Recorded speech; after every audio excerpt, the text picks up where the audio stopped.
Welcome to the Rim Brake Rodeo. We hope this video helps. In this video, I will help you set up your Audi Q7 garage door opener. First, locate the 3 home link buttons on your Q7's overhead console. To begin, you'll need to clear any existing programming. Press and hold the 2 outer home link buttons simultaneously for about 20 seconds. The indicator light will flash slowly at first, then rapidly, confirming that the memory has been successfully cleared and you're ready for the next step.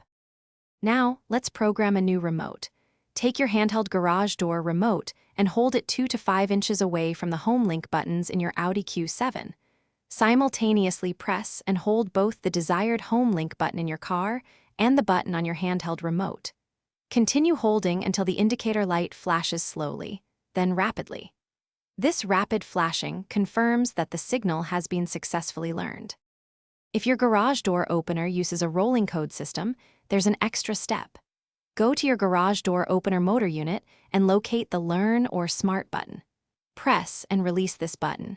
You now have approximately 30 seconds to return to your Audi Q7. Once back in your car, firmly press the home link button you just programmed 3 times. This action will synchronize your Q7 with the rolling code system.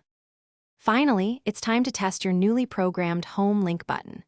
Press the button you just set up and observe if your garage door opens and closes correctly. If it doesn't work as expected, don't worry.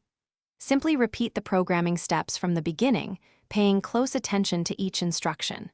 For any persistent issues, your Audi Q7 owner's manual or the garage door opener manual can provide further assistance. Thanks for watching. Consider subscribing if we helped you.